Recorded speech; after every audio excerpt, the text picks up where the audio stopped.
Assalamualaikum warahmatullahi wabarakatuh. Perkenalkan, nama saya Muhammad Alfi Rizky Mumtaz dari Program Studi Ilmu Pendidikan Agama Islam, Fakultas Pendidikan Ilmu Pengetahuan Sosial, Universitas Pendidikan Indonesia. Di sini saya akan menjelaskan 3 surat yang akan diulas bagian isi kandungannya dengan mengutip pendapat para mufasir dalam kuliah tafsir ayat akidah. Untuk yang pertama, surat Al-Fatihah. A'udzu billahi minasyaitonir rajim. Bismillahirrahmanirrahim. Alhamdulillahi rabbil alamin. Arrahmanir rahim. Maliki yaumiddin. Iyyaka na'budu wa iyyaka nasta'in. Ihdinas siratal mustaqim. Siratal ladzina an'amta 'alaihim ghairil maghdubi 'alaihim waladdallin. Terjemahan surat Al-Fatihah. Bismillahirrahmanirrahim. Dengan menyebut nama Allah yang Maha Pengasih lagi Maha Penyayang. Alhamdulillahirabbil alamin.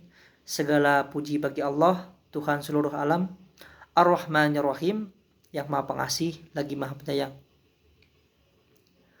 Maliki yaumiddin, pemilik hari pembalasan. Iyyaka na'budu wa iyyaka nasta'in. Hanya kepada Engkau kami menyembah dan hanya kepada Engkau kami memohon pertolongan. Ihdinas siratal mustaqim. Tunjukilah kami jalan yang lurus. Siratal ladzina an'amta 'alaihim ghairil maghdubi 'alaihim waladdallin. Yaitu jalan orang-orang yang Engkau beri nikmat, bukan jalan orang-orang yang dimurkai, dan bukan pula orang-orang yang sesat. Nah, lalu selain daripada terjemahan surah Al-Fatihah, di sini juga saya akan menjelaskan tentang isi kandungan yang ada di dalam surah Al-Fatihah yang mengutip salah satu mufasir, yaitu dalam tafsir Ibnu Katsir. Nah, dalam tafsir Ibnu Katsir ini, Ibnu Katsir menerjemahkan dan menganalisis makna dari surah Al-Fatihah ini, yaitu dengan menggunakan melibatkan aspek hadis, aspek fikih, lalu aspek qiraat, dan aspek pendapat para ulama lainnya. Nah, jadi di sini tidak hanya mengandalkan pikirannya, juga mengandalkan aspek-aspek lainnya. Nah, menurut Ibnu Katsir, bahwa tujuan utama atau makna utama paling utama dalam surah Al-Fatihah yaitu adalah tentang memuji kepada Allah dan beribadah kepada Allah. Nah, dalam menerjemahkan surah Al-Fatihah ini, Ibnu Katsir ini mencantumkan makna dari setiap ayatnya. Dalam ayat 1, 2, dan 3, maka dari setiap ayatnya itu dicantumkan makna-maknanya. Dan juga dari Ibnu Katsir ini, dari tafsir Ibnu Katsir ini, menerjemahkan Al-Fatihah ini yaitu dengan mencantumkan pendapat para ulama lainnya, dan juga menjelaskan dan memberi cara bagaimana untuk membacanya. Jadi Ibnu Katsir tidak hanya tentang menuliskan maknanya dari ayat-ayat tersebut, juga untuk menguatkan dari tafsir tersebut, yaitu dengan memberikan pendapat ulama lainnya dan juga memberikan cara untuk membacanya seperti apa. Selanjutnya saya akan membacakan surah Al-Alaq dari ayat 1 sampai ayat 8. A'udzu billahi minasyaitonir rajim. Bismillahirrahmanirrahim. Iqra bismi rabbikal ladzi khalaq. Khalaqal insana min 'alaq. Iqra wa rabbukal akram. Alladzi 'allama bil qalam. Allamal insana ma lam ya'lam. Kalla innal insana la yatgha ar-ra'ahu istaghna. Inna ila rabbika ruj'a.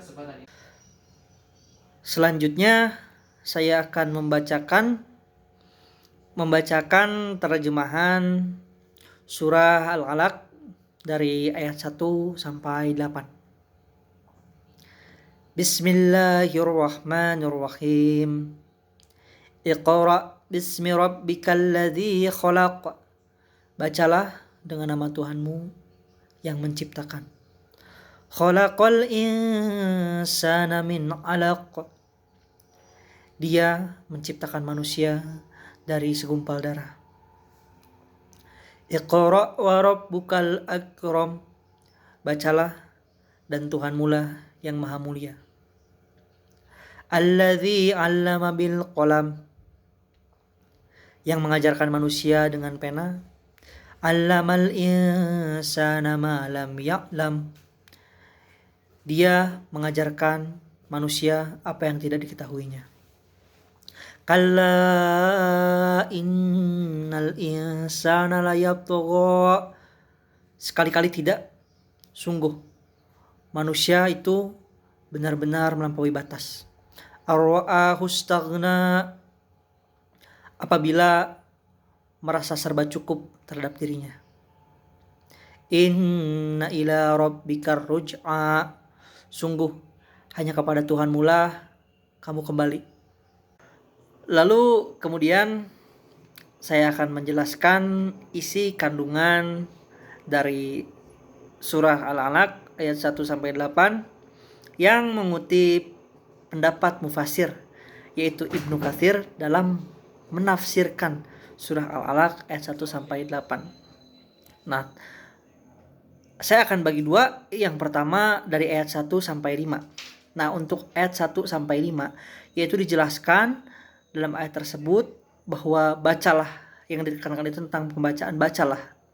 Jadi di situ ditekankan bahwa membaca itu adalah penting. Jadi membaca tidak hanya membaca teks, tapi juga membaca tentang kebesaran Allah, objek-objek Allah yang diciptakan di muka bumi ini, tentang kebesaran Allah, tentang ayat-ayat suci Allah yang ada dalam Al-Quran, lalu membaca tentang keindahan dan kebesaran Allah lainnya. Nah, lalu di ayat tersebut juga dijelaskan bahwa Allah telah mengajarkan kepada manusia tentang pengajaran dan pendidikan. Dan bahwa pendidikan itu sangat penting, maka di situ disebutkan 2 kali bacalah karena pembelajaran membutuhkan proses. Jadi membaca itu sangat penting, terutama untuk manusia agar bisa mengembangkan ilmu pengetahuannya dan pendidikannya. Lalu ayat 6 sampai 8. Ayat 6 sampai 8 yaitu menjelaskan bahwa manusia itu memang sifatnya memang sering melampaui batas. Itu bersifat sewenang-wenang, seenaknya terhadap manusia, terhadap kebesaran Allah.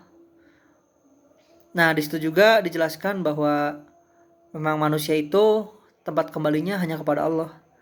Jadi disebutkan bahwa tempat kembali kepada Allah itu, dan nanti manusia akan kembali pada Allah dan dihisab tentang apa yang telah diperbuatnya, tentang apa yang telah ia dapatkan di bumi ini.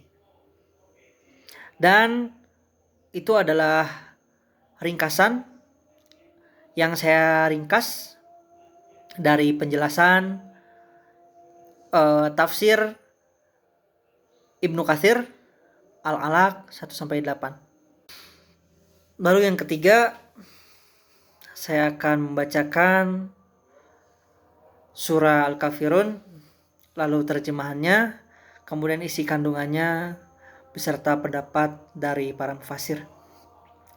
A'udzu billahi minasyaitonir rajim. Bismillahirrahmanirrahim. Qul ya ayyuhal kafirun la a'budu ma ta'budun wala antum a'abiduna ma a'bud wala ana a'abidum ma 'abadtum wala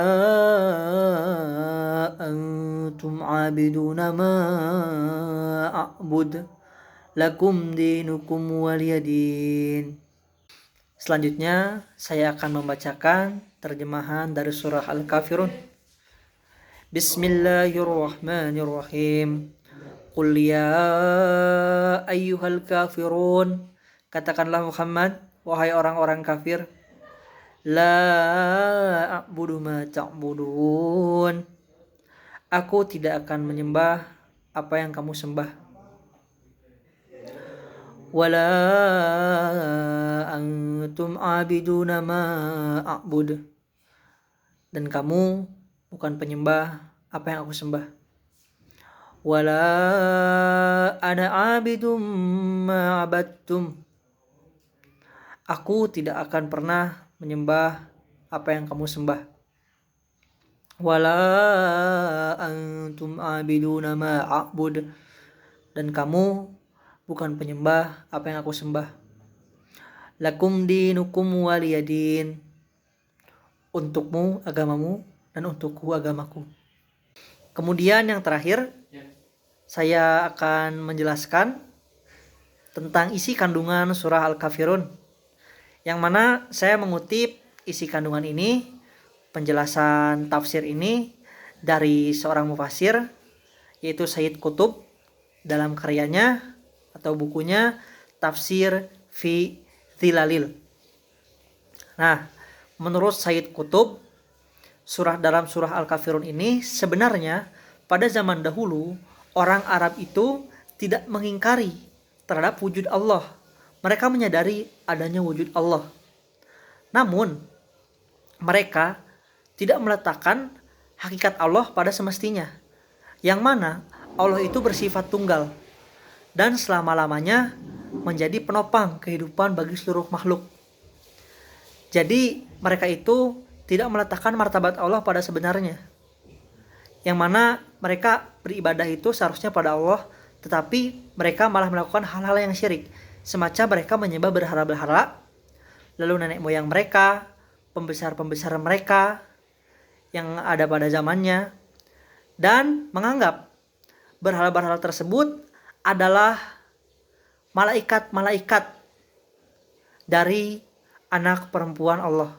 Maka dari situ disebutkan bahwa itulah kesyirikan yang ada pada zaman itu, dan itu adalah mendustakan keesaan Allah dan mengingkari hakikat sebenarnya dari Allah.